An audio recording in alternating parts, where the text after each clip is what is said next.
এইবার ঠাকুর স্বয়ং এই স্বয়ং করেন বলে এই জন্য বলে স্বয়ং বা স্বয়ং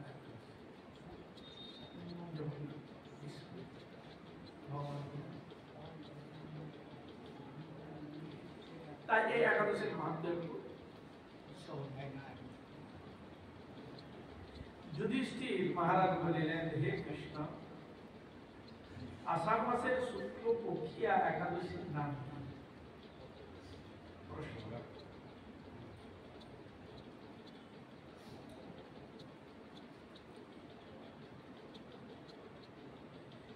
ইয়ার মহিমাই বা কি প্রকার তাহা কৃপাপূর্বক বর্ণন। যুধিষ্ঠির মহারাজ প্রশ্ন করছেন ভগবান কৃষ্ণ কৃপাপূর্বক শ্রীকৃষ্ণ উহার উত্তরে বলিলেন, হে রাজন, ব্রহ্মা এই একাদশী বৃত্তান্ত দেবশ্রী নারদকে যাহা বলিয়াছেন আমি সেই আশ্চর্যজনক কথা আপনাকে বলিতেছি। কৃষ্ণ উল্টে কি বললেন যে ব্রহ্মা নারদকে যাহা বলিয়াছিলেন আমি সেই কথা তোমাকে বলছি।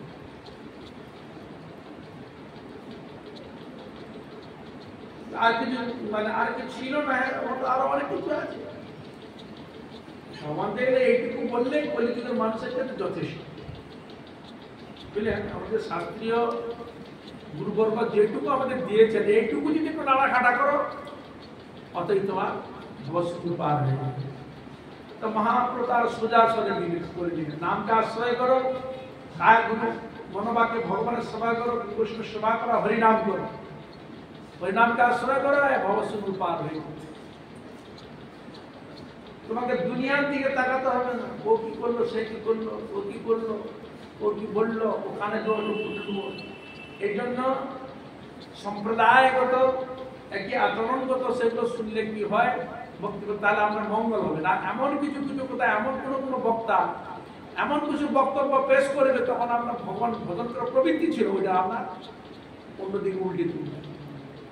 এমনও আছে বক্তা আমি ভজন করছেন তো ওই এমন উল্টো পাল্টা কিছু কথা আপনি বক্তব্য শুনলেন, আপনার ভগবান এই বলছে, তাহলে কোনটা ঠিক? তখন আমার সন্দেহ হয়েছে যে গুরুদেব মন্ত্র কেউ নাম করছে তারা তারা সন্দেহ নেই, তুই তো এই বলছে, এখানে এই বলছে, আমার গুরু তো এই দিল কি হবে কি না সন্দেহ হয়ে যাচ্ছে। ওখানে ও সাধু এই বলছে, ওখানে ও বক্তৃতা এই বলছে, উনি তো পণ্ডিত ওই বলছে, এবার বলছে, এরকম হচ্ছে কেন? তখন আপনার মনের মধ্যে এমন ভাবে সংশয় তৈরি হয়ে যাবে, তখন আপনি নিজেকে আর সুষ্ঠুভাবে সাধন ভজন করতে পারবেন। বুঝা গেল? হরে কৃষ্ণ। তা এই জন্য সাধন ভজনীয় ব্যক্তি, আচরণশীল ব্যক্তি, হ্যাঁ ভগবত অনুভব ব্যক্তি, যা হরিকথা শ্রবণ করে আমার হরি ভজন করা প্রবৃত্তি জাগবে, হরি আরাধনা করা প্রবৃত্তি জাগবে, ভগবত ভজন করা প্রবৃত্তি জাগবে, ভগবানের প্রতি আর অনুরাগ জাগবে, তাহলে সেই রকম কথা শুনলে তো আপনার মঙ্গল। কি বুঝা গেল? হরে কৃষ্ণ। যেটা শুনলে আমার ভগবানের প্রতি ভক্তি শ্রদ্ধা হারিয়ে ফেলবে সেটা না শোনাই হবে। কি বুঝলেন? হরে কৃষ্ণ। হ্যাঁ, কেন একজন আচার্যগণ গুরু পরম্পরার দ্বারা শাস্ত্রীয় বহু কিছু জিনিস, শাস্ত্র হচ্ছে কিরকম আখারি করা, যেতে কাটে আসতে কাটে, আর মন খারাপ হয়ে যাবে, চলতেই পারবেন না এমন জিনিস। তাই মানুষ যাতে সোজা সরল ভাবে যেটুকু সে করতে পারে, যতটুকু তার জীবনে ধরার পথে বস্তু যারা পেয়েছেন ঠিক সেরকম জিনিসটাকে ধরি, এইটুকু করলে তোমার জীবনে এতই তোমার মহান হয়ে যাবে, এতই তোমার ভগবত প্রাপ্তি হবে, আর দুনিয়ার দিকে তাকাতে হবে। কিন্তু আমরা একবার ওখানে কথা, ওখানে কি বলে দেখি, ওখানে গেছে ওখানে কি বলছে দেখি, ওখানে গিয়ে দেখছি ওখানে কি বলছে দেখি, দেখি পিছনে ও কি বলছে, আমরা দুনিয়ার দিকে ও কি বলছে কি বলছে করতে করতে সন্দেহ মিটাপ করতে করতে করতে করতে এমন এক পরিস্থিতির মধ্যে চলে যায়, তখন মনের মধ্যে প্রশ্ন প্রশ্ন প্রশ্ন প্রশ্ন। বড় বড় পণ্ডিত বহু শাস্ত্র ঘেটেও তাদের প্রশ্ন এখনো নিবৃত্ত হয় নাই, ছেড়ে দেওয়ার কথা। বড় বড় পণ্ডিত বেদ বেদান্ত উপনিষদ স্মৃতি শাস্ত্র বহু কিছু দেখে, তবু তার প্রশ্ন নিবৃত্তি এখনো হয় নাই, সংসার তবু থেকে যায়। যদি হরি ভজন করা যায়, হরি আরাধনা করা যায়, ভগবান স্মরণ করা, তার সব বস্তু প্রশ্নের জবাব সব সব হরি সব সব।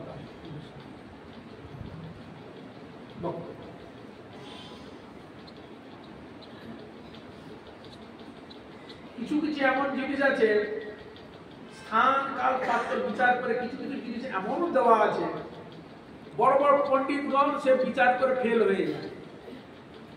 ওখানে প্রসঙ্গে একটা জিনিস উল্লেখ, এই যে প্রসঙ্গটা রয়েছে কোন ঋষিকে কোন ভক্তকে কি ব্যাপারে বলেছিল তাকে এই কার্য করতে বাধ্য করা হয়েছিল, এই বিষয়টি প্রসঙ্গ জানবে সে এটা বলতে পারবে। যে প্রসঙ্গটা জানে না সে বলতে না ওটা ওর জন্য, সেটা আমার জন্য নয়, এটা ওর জন্য তাই করা হয়।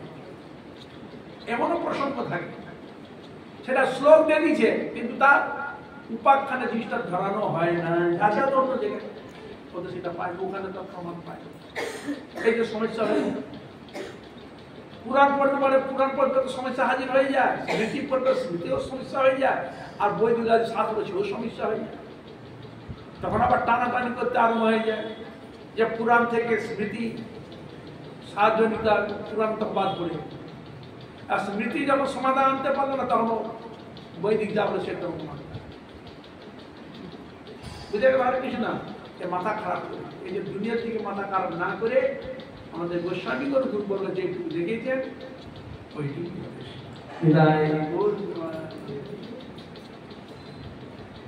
এই জন্য ব্রহ্মা এই একাদশী বৃত্তান্ত দেবর্ষি নারদকে যাহা বলিয়াছেন আমি সেই আশ্চর্যজনক কথা আপনাকে বলিতেছি।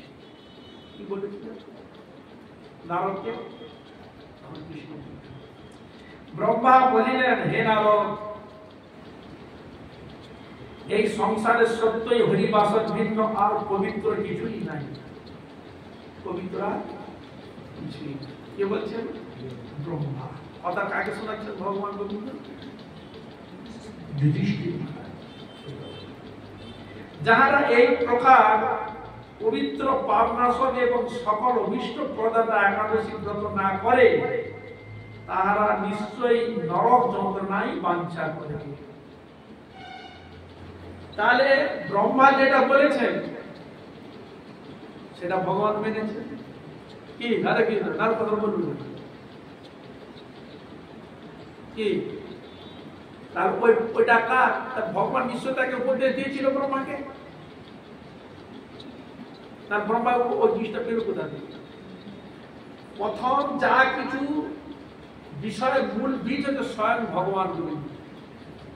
এই যে বেদকে বলা হয় যে ভগবানের নিঃশ্বাস, ভগবান মুখস্থিত নিঃশ্বাস থেকে বেদের উত্তর, ভগবত মূল বাণী সর্বপ্রথম বেদ বাণী প্রদর্শিত হয়। তবে যুগ ভেদে কাল ভেদে কিছু পরিবর্তন এসেছে, এইটুকু হয়েছে। বুঝা গেল? হরে কৃষ্ণ। কিছু কিছু জিনিস সত্য যুগের জন্য, কিছু কিছু জিনিস ত্রেতা যুগের জন্য, কিছু কিছু জিনিস দ্বাপর যুগের জন্য, আর কিছু কিছু জিনিস বুঝা গেল? হরে কৃষ্ণ। সবটা সব ক্ষেত্রে প্রযোজ্য হয় নাই। তার মানুষের আয়ু অল্প কলিযুগের, মানে যত অল্পের মধ্যে তার যাতে আত্মকল্যাণ হয় সেই বস্তুগুলোকে শ্রীকৃষ্ণ ব্যাস সোজা সরল ভাবে আমাদের কাছে তুলে দেবে। কি রূপে? পুরাণ। পুরাণ কিন্তু এ নয় স্মৃতি এবং বেদাদি শাস্ত্রে এর নাম পুরাণ কেন হলো? অন্য কিছু নাম হতে পারত। আমি বেদের তাৎপর্যকে উপলব্ধি করতে পারছি না, স্মৃতি শাস্ত্রের বিচারকে উপলব্ধি করতে পারছি না, তাই আখ্যানের মাধ্যমে পুরাণ ব্যক্ত করেছে। তার মানে আমার বেদের এবং স্মৃতির ব্যাখ্যা আমি সোজা সরল আখ্যানের মধ্যে উপলব্ধি করতে পারলাম। এই যে তাহলে পুরাণ করলো বেদের কথা স্মৃতির কথা, এটার নাম হলো পুরাণ। তার ব্যাসদের পুরাণ করার কোনো প্রশ্নই ছিল না। ওই স্মৃতি দিয়ে আর ওই আপনার বেদ দিয়ে কাজ চালিয়ে দিতে হবে। পুরাণটা বিশেষ কাজের জন্য, কলিযুগের বিশেষ জন, কলিযুগের ক্ষেত্রে এই জন্য তো তিনি নিয়ে এলেন যে আগত কলিযুগ, তাদের মগজে সব ঢুকবে না, নিতে পারবে না। কলিযুগের মানুষ লোভী হবে, পাপ কার্যে লিপ্ত হবে, বড় বড় জ্ঞানীগণ অসৎ মধ্যে নিজেকে ডুবিয়ে রাখবে, ঠিক মতো তুলে নিয়ে আসতে পারবে না, নানা রকম দোষ ত্রুটি দেখা দিবে। তাই সোজা সরল ভাবে যাতে দিতে পারে সেরকম ভাবে ধরে দিবে। কামনি কাঞ্চন মান পূজা প্রতিষ্ঠার মধ্যে করে থাকবে, তার প্রাপ্ত বস্তুকে পাওয়ার জন্য যেতে চাইবে কি? এই জন্য আমাদের পূজা নিশ্চয়ই নর যন্ত্রণায় বাঞ্ছা করে। এই মধ্যে বলে দিতে, যিনি একাদশী ব্রত পালন যদি না করেন তিনি নিশ্চয়ই নরক যন্ত্রণা বাঞ্ছা করেন।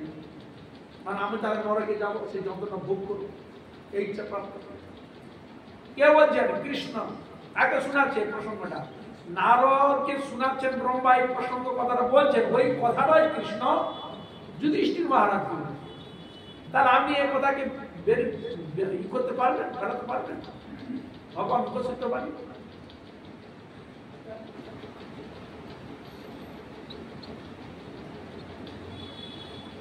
এই জন্য বলছে নানা মুনির নানা মত, মতের মধ্যে পড়ে গেলে মহান সমস্যা হয়ে যাবে। নানা মুনির নানা মত, কাকে ধরবেন কাকে ধরবেন না, কাকে ছাড়বেন কাকে আপনি করবেন, মতামত বিভিন্ন বিভিন্ন মত, আপনি কি করবেন বলুন? তাদের মধ্যে এত যদি মত হয় তাহলে আপনি কি করবেন? তাহলে আগে একটা মত একটা পদ হয়ে গেল তো নাকি? কি করবেন আপনি? নানা মুনির নানা মত, তাই নানা মুনির নানা মতে আপনি বেরিয়ে আসবেন কি করে? এই জন্য তো পরীক্ষিত প্রশ্ন করেছে ওদের কাছে, আমি কিভাবে উদ্ধার হবো? কেউ নানা রকম প্রশ্নের মধ্যে পড়ে গেলে লাস্টে ছিল কৃষ্ণ ব্যাসের পুত্র সুখদেব গোস্বামী এসে তিনি মীমাংসা করলেন।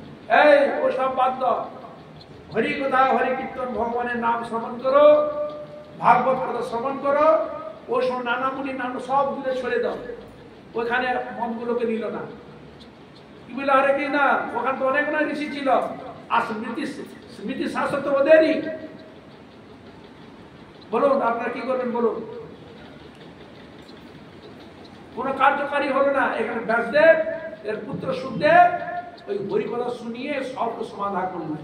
নানা মুনি নানা যে মত ছিল ওই হরিকথা শুনে তার সম্ভব কোথায় যে চলে গেল, এক কথা সকল মেনে নিল ভাগবত। বুঝা গেল?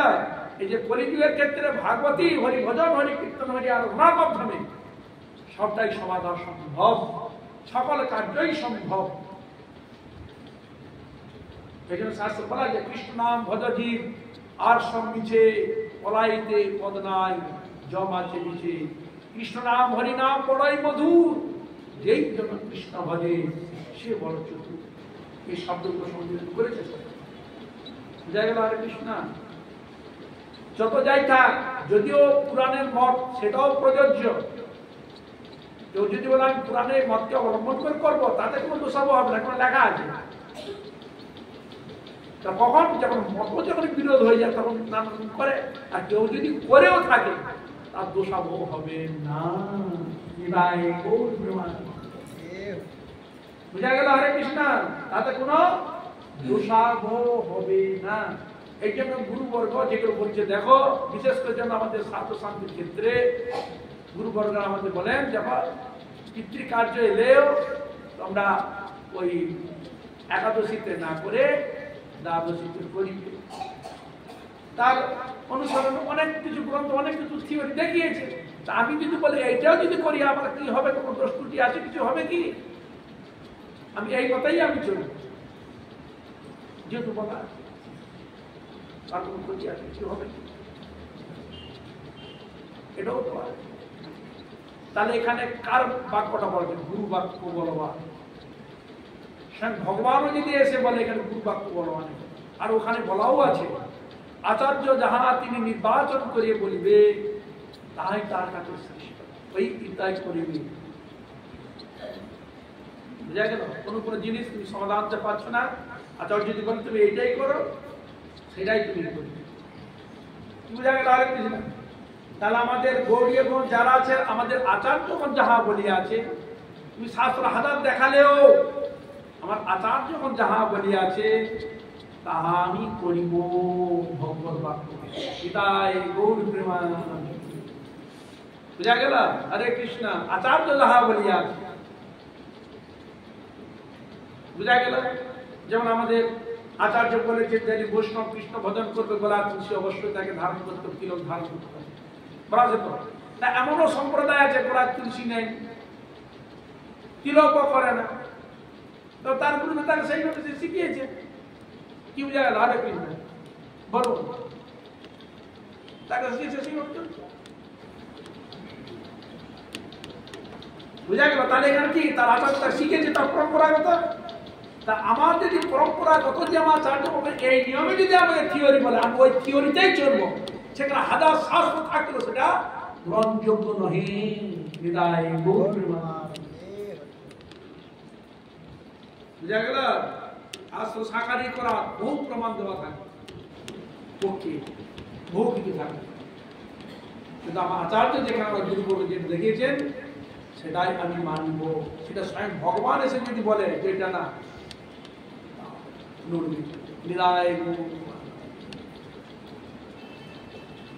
অনেক মানি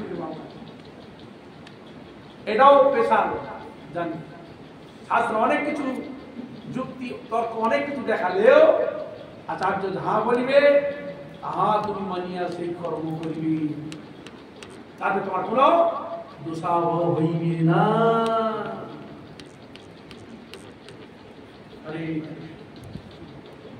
এদের আষাঢ় মাসের শুক্লা একাদশী ইসরায়েলি নামে বিখ্যাত। বুঝলেন? যে আষাঢ় মাসের শুক্লা একাদশী ইসরায়েলি নামে বিখ্যাত। ভগবান ঋষিকেশের রীতি বিধানের জন্য এই উত্তম ব্রত সকলের করণীয়। তার একাদশী ব্রতটা কার কীর্তার্থে? ভগবানের কীর্তার্থে। বুঝা গেল? এই যে শাস্ত্রে আমরা অনেক কিছু দেখতে পাই, পিতৃপুরুষের আছে দান ধ্যানের কথা আছে, বহু কিছু লেখা যায়।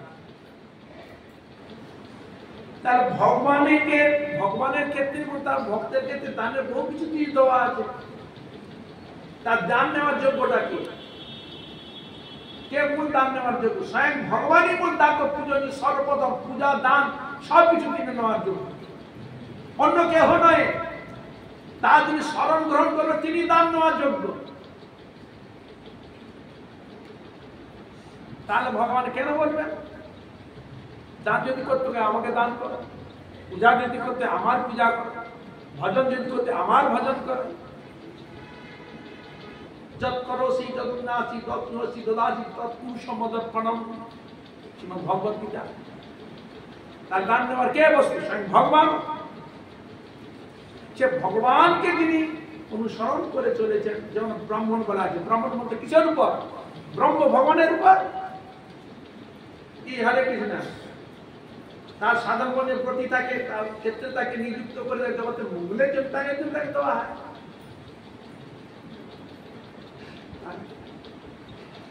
বুঝা গেল? তাহলে ভগবতকে কেন্দ্র করেই সব কিছু, ভগবানের পিতার্থে সবকিছু। ভগবানের পিতা দান করুন, ধ্যান করুন, যা কিছু দিন, আমার পিতার যে মঙ্গল হবে, কি করে হবে? দানের দান। কাকে তুমি দান করবে? কোন ব্যক্তিকে কি জ্ঞানে দান করবে? ভগবত বিষয় বলে তাকে দান করবে। তার ভগবান বলে তাকে ধরতে হচ্ছে তোমাকে। কি হরে কৃষ্ণ। ব্রাহ্মণকে বলা হয়েছে ভূমি দেবা, পৃথিবীর দেবতা। তার দেবতা শব্দটা এলো কোথা থেকে? ভগবান থেকে এসেছে শব্দটা। তো ভগবান বলছে দেবতার মধ্যে দেবানাম অচ্যুত অস্মি, দেবতার মধ্যে আমি অচ্যুত, ভগবান কৃষ্ণ। তা তোমার মধ্যে যে দেবতার শব্দটা প্রয়োগ হয়েছে ওই কৃষ্ণ থেকে তোমার মধ্যে এসেছে। না তো শব্দ তুমি পাবে। তার মূল দান ধ্যান নেওয়ার কে? ভগবান।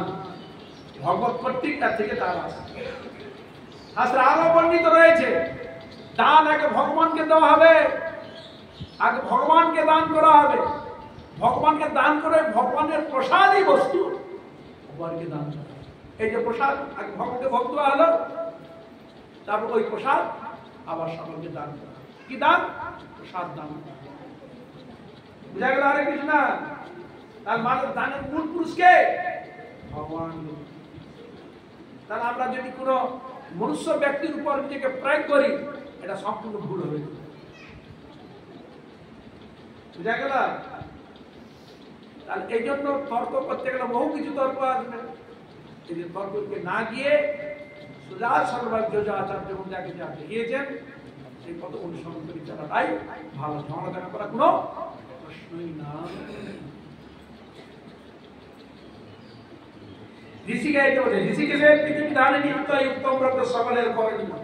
তার ভগবান সেখানে বর্ণন রয়েছে, তস্মিন তুষ্টে জগৎ তুষ্ট, প্রীণিতে প্রীণিতাং জগৎ। তার আপনি কি করবেন? কাকে তুষ্ট করবেন? ভগবানকে। তার ভগবানকে তুষ্ট করলে পিতৃকুল, মাতৃকুল, দেবতাগণ, ঋষিবৃন্দ সকলে পেয়ে যাচ্ছে। কার মাধ্যমে? ভগবানের মাধ্যমে। তার ভগবানের এই জন্য আমাদের গোস্বামীগণ একাদশী দিন শ্রাদ্ধ করতে এই জন্য নিষেধ করে। যার পৃথিবী ধ্যান করলে ওই পৃথিবীতে একাদশীর ব্রতটা করেছ, ওই পৃথিবীটা তোমার যার উদ্দেশ্য করবে সে পেয়ে যাবে।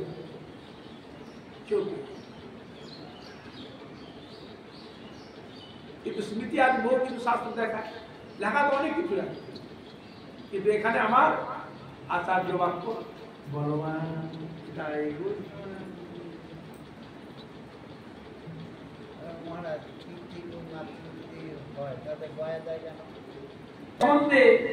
মঙ্গলময় যে পৌরাণিক আখ্যান আছে, আমি এখন তাই বলছি। একটা পৌরাণিক একটা আখ্যান আছে, সে পৌরাণিক আখ্যানটা বলছি। পুরাকালে সূর্যবংশে মানধাতা নামে একজন রাজর্ষি ছিলেন। কি নামে? মানধাতা নামে। একটা পৌরাণিক কথা বলছে, পুরাকালের কথা। মানধাতা নামে একজন রাজর্ষি ছিলেন।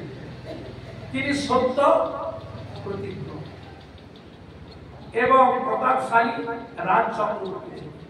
সকলে যেন প্রজাগণকে তিনি নিজের সন্তানের মতোই প্রতিপালন করিতেন। সেই রাজ্যে কোন প্রকার দুঃখ, দেখুন, সেই রাজ্যে কোন প্রকার দুঃখ, কেউ দুঃখ পেত না। ব্যাধি, ব্যাধি মানে রোগ, কারণ রোগ হতো না। দুর্ভিক্ষ, দুর্ভিক্ষও ছিল না। আতঙ্ক মানে ভয় ছিল না। অন্যাভাব, অন্যের কোনো ভাব ছিল না, কিংবা কোনো অন্যায় আচরণ ছিল না। কেউ অন্যায় আচরণ ছিল না। তাইটা শুনে আমাদের কি অনুভব? আর এখন প্রত্যেকটা বছর প্রত্যেক পদক্ষেপে অন্যায়, পদক্ষেপে এইরূপে বহুকাল গত হইলে অকস্মাৎ কোন কর্ম বিপাকে ক্রমাগত 3 বছর ধরিয়া সেই রাজ্যের কোন জল বর্ষণ হল না। যেমন জল বর্ষণ হয়নি। হরে কৃষ্ণ। কিসের ফলে? অকস্মাৎ কোন কর্ম বিপাকে। কি সদপ্রত কর্ম, পূর্ব কোনো কর্ম বিপাক হয় না। এই জন্য এই জগতে মানুষ যে দুঃখ পায় পূর্বজন্ম কর্ম নিয়ে। এটা দোষ কিন্তু কারণ নয়, আমার নিজেই দোষ। এটাই মানে এই যে বলে দিচ্ছে, অকস্মাৎ কোন কর্ম বিপাকে ক্রমাগত 3 বছর ধরে বৃষ্টি হয়নি। বুঝা গেল? দুর্ভিক্ষের কারণে সেই দেশে দেবতার উদ্দেশ্যে দান ধর্মের ধ্বনি, স্পাহা, সদা প্রভৃতি বন্ধ হইয়া গেল। কিন্তু উৎপাদন আলে কি হল? 3 বছর বর্ষা হয়নি, মানে কি অবস্থা গেল? দান আদি যে করতো, সেবা আদি যে করতো, যোগাদি করতো, সব বন্ধ হয়ে গেল। আর যদি বৃষ্টি যদি না হয়, পাবে কোথায়? উৎপন্ন হলে তো পাবে। ঘাস জন্মাতে গরু থাকে, গরুগুলো তো খাবে, ঘাসটা দিতে হয় তবে তো তুমি যে খাবে ধান, শস্য আছে। এটা মনে জগতে এখন তো অর্থ তো বহু আছে, কোটি কোটি টাকা মানুষের। যদি চাষবাস যদি না হয়, টাকা খাবে নাকি? টাকা ছিনিয়ে খাবে তো। কি টাকা কি রাখতে পারবে? ধরো গোটা বিশ্বে একবার দুর্ভিক্ষ হয়ে গেল, তো কি করবে? টাকা থেকেও কোনো কাজে লাগবে না। আরে আমাদের এরকম হয়ে গেছে 76 মন্ডলতরে মানুষ মানুষকে ধরে কামিয়ে খেয়ে বেরিয়েছে। কি করবে?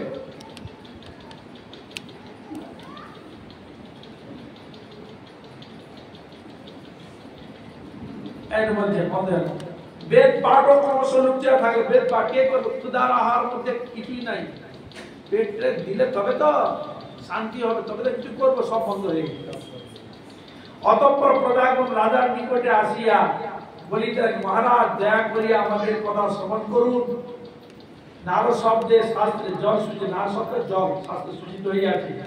ভগবান বিষ্ণু সেই জলের অবস্থান করেন বলিয়া তিনি নারায়ণ নামে পরিচিত। মেঘ রূপে সেই ভগবান সর্বত্র বৃষ্টি বিস্তার করিয়া থাকেন, ভগবানই বিস্তার করে থাকেন। সেই বৃষ্টি হইতে অন্ন এবং অন্ন হইতে প্রজার উৎপত্তি হয়। বর্তমানে সেই অন্যের অভাবে প্রজা ক্ষয় হইতে চলেছে, নষ্ট। অতএব হে রাজেন্দ্র, আপনি এই প্রকার কার্য করুন যাহাতে যোগক্ষেম সিদ্ধ হয়, যাহাতে আমরা বেঁচে থাকতে পারি, যাতে বৃষ্টি আদি হয়, এ থাকতে আমাদের রক্ষা ব্যবস্থা করুন। রাজা মানধাতা উত্তরে কহিলেন, তোমরা ঠিকই বলিয়াছ, অন্ন হইতে প্রাণীর উদ্ভব, অন্ন দ্বারাই প্রজা পালন, সুতরাং উহার অভাবে প্রজার ক্ষয় হইয়া থাকে। আবার রাজার দোষেও রাজ্য নাশ, আবার রাজার দোষেও রাজ্য নাশ। আমি নিজ বুদ্ধিতে আমার নিজের কোন দোষ সন্ধান করিয়া পাইতেছি না। রাজা বলছে রাজার দোষেও হয়, আমি তো কি যে দোষ করছি এটা আমিও কোনো খুঁজে পাচ্ছি না, দোষগুলো আমি খুঁজে পাচ্ছি না, আমার কি যোগ করেছি। তথাপি প্রজাদের কল্যাণের জন্য আমি আপ্রাণ চেষ্টা করি। রাজা কথা দিলেন, আমি জীবন কি বলছি তাও তোমার জানা নেই, তথাপি আমি প্রজাদের রক্ষার্থে আমি আপ্রাণ চেষ্টা করি।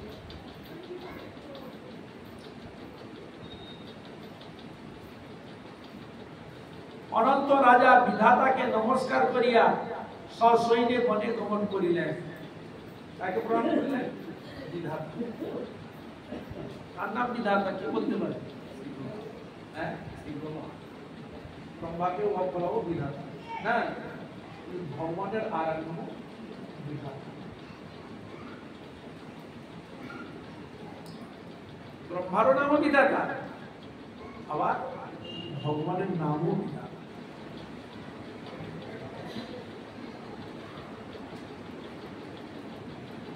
তাই তাকে যেহেতু তিনি সৃষ্টিকর্তা, নমস্কার করতে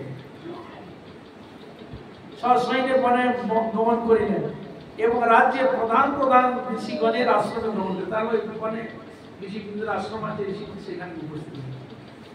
এইরূপে একদিন তিনি ব্রহ্মার পুত্র অমিত তেজস্বী অঙ্গিরা নামক ঋষির দর্শন লাভ করেন। সেখানে গিয়ে ব্রহ্মার পুত্র যে সপ্তর্ষি, তার মধ্যে কে আছে? অঙ্গিরা, ব্রহ্মার দর্শন। রাজা তাহার চরণে প্রণত হইলে ঋষি তাহাকে আশীর্বাদ ও কুশল জিজ্ঞাসা করেন। প্রণাম যখন শুনে ঋষি ভালো আছেন, কি কুশল মঙ্গল, শুভ সংবাদ, কি তোমার কুশল সংবাদ। রাজা তখন তাহার আগমনের কারণ ঋষির নিকট সবিস্তারে জানেন, কেন এসছে সে সব কথা বিস্তার। ঋষি কিছুক্ষণ ধ্যানস্থ হইয়া কহিলেন, বলার সঙ্গে সঙ্গে ঋষি তার ধ্যানস্থ, কি দেখি কি ব্যাপারটা ধ্যানস্থ কেন হলো না? আমি ত্রিকালজ্ঞ ঋষি, মানে সাধারণ কোনো ঋষি না, ত্রিকালজ্ঞ, মানে ভূত, ভবিষ্যৎ, বর্তমান, যিনি এই তিনটি কালের বস্তুকে যিনি উপলব্ধি করতে পারেন, কি ঘটনা বলতে সচেতন ঋষি।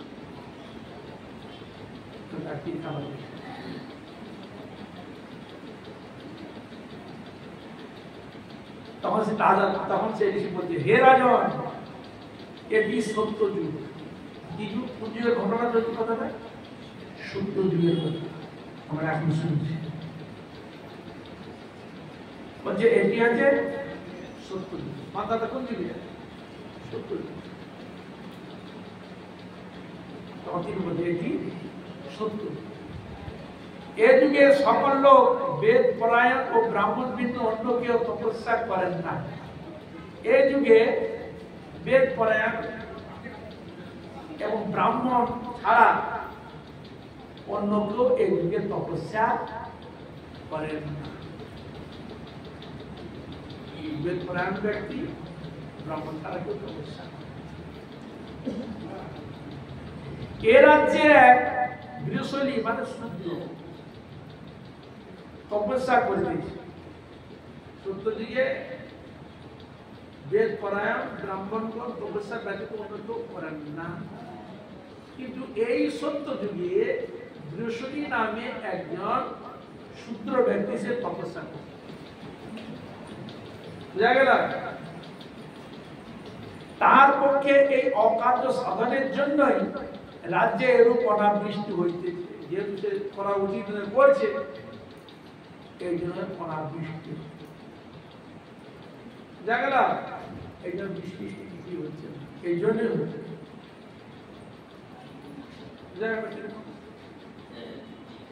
সুতরাং তাহাকে বধ করিলে দোষের শান্তি হয়। তার সুতরাং তাকে যদি বধ করা যায় তার শান্তি। রাজা তদুত্তরে কহিলেন, গৃহশৈলী হইল তিনি তপস্যা করিতেছেন। এই গৃহশৈলী তিনি তপস্যা করছেন, একজন সাধিকা। সুতরাং নিষ্পাপ, তাকে বধ করিতে পারি না। নিষ্পাপ। আপনি অন্য কোনো উপায় থাকলে তাহার দয়া করিয়া উপদেশ করুন। আমি মানতে পারবো সে নিষ্পাপ, তপস্যা করছে। এর থেকে যদি আরো কিছু থাকে, বধ করা যাবে না, কাউকে প্রাণ মারা যাবে না, কিছু করা যাবে না, এর থেকে যদি কিছু থাকে ব্যবস্থা আমি বলব। মহর্ষি অঙ্গিরা কহিলেন, আপনি আষাঢ় মাসে শুক্লপক্ষে সায়নী নামে যাহা প্রসিদ্ধ আছে একাদশী ব্রত যথাবিধি পালন করুন। মানে এই ব্রত পালন করুন, আপনাকে মানতে হবে না, দোষের মধ্যে হতে হবে না। আপনি এই আষাঢ় মাসীয় শুক্লপক্ষে সায়নী নামে একাদশী এই ব্রত পালন করুন। এই ব্রত প্রভাবে নিশ্চয়ই রাজ্যে বৃষ্টি হইবে, সন্দেহ নাই। বুঝা গেল? হরে কৃষ্ণ।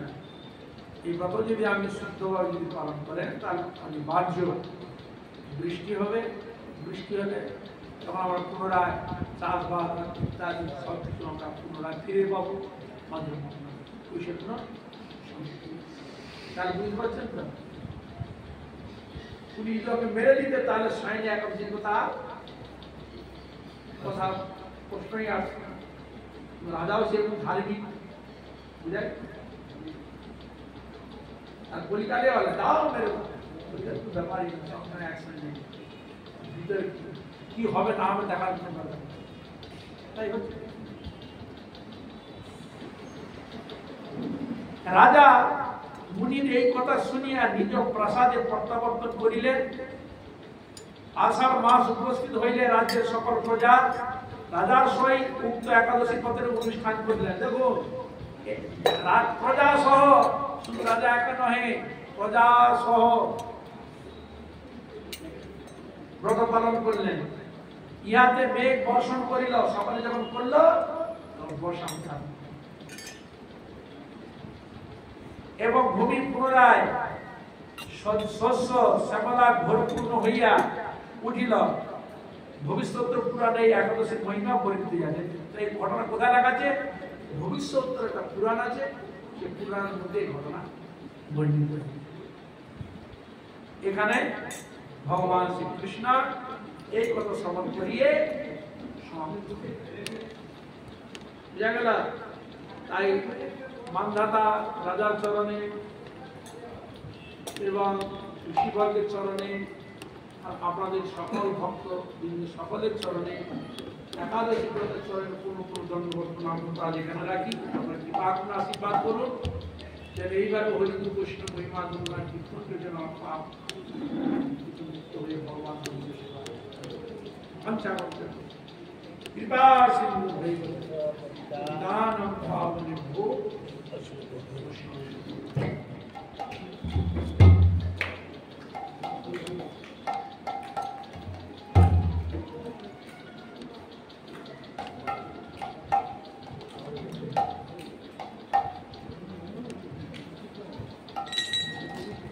Hare Krishna, Hare